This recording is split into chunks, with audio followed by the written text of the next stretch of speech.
Diamond Platnumz ametokea katikati ya majiant wa muziki Afrika akiwemo Davido, Black Coffee, Angelina Kidjo, Burna Boy, Rude Boy, Wizkid na yeye akiwemo ndani kwenye listi ya wasanii ambao wanaongoza kwa kupata show nyingi na kusafiri zaidi barani Afrika. Hatua hiyo inakuja wakati ambapo Diamond kwa muda mrefu hapa hajatoka popote baada ya machafuko ya nchini Tanzania, lakini listi hiyo ya Africa Fact Zone yeye ili analyze ama ili orodhesha baadhi ya wasanii ambao wanasafiri zaidi na wana show nyingi zaidi. So wameweka hapa listi na nitakusomea. Wa kwanza ni Davido, yeye kutoka Nigeria pale tunafahamu. Amisha safiri nchi almost 77. Black Coffee kutoka South Africa, amesafiri mara 60 mataifa 65. Angelina Kidjo amesafiri nchi 58. Burna Boy 55.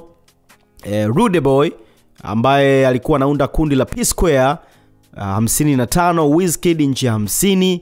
Diamond Platnumz nchi 46.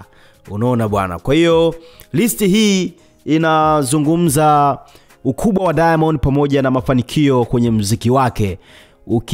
Ukitazama listi nyingi za wasanii wakubwa Afrika, unakutana na jina la Diamond peke yake, wengine hawapo. So Diamond anakuwa msanii wa kwanza kutoka East Africa kupata kuingia kwenye listi hiyo na kutembelea mataifa mengi zaidi kwa ajili ya kufanya show. So hii kwako wewe inatafsiri kitu gani? Diamond katikati ya Wizkid, Burna Boy, Angelina Kidjo, ma legend hawa muziki Afrika, yeye yupo pale. Hii inatafsiri nini? Wakati huo tumeshuhudia Diamond huyo akiwa ametangaza show zake ambazo atakuwa anazifanya kwa mwezi huu Desemba.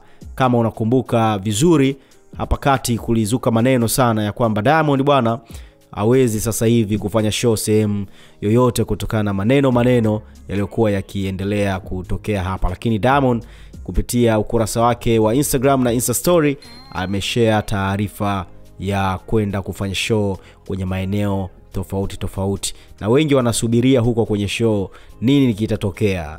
Bwana, je, atatoboa au ndo kama ahadi za watu wanavyoahidi kwenye mitandao ya kijamii kwamba Diamond atakapotembelea sehemu yoyote hatopata nini ile, watu hawatompokea kama ambavyo pengine yeye alikuwa ametarajia. So moja kati ya sehemu ambako ataenda kufanya show ni pamoja na show ya Jux ambayo itafanyika pale Nigeria Disemba 18, ameweka kwenye listi yake hapo. Anyway, tusubiri tuone mapokezi ya show hiyo na maneno ya watu ambavyo wamekuwa wakimzungumza mara zote.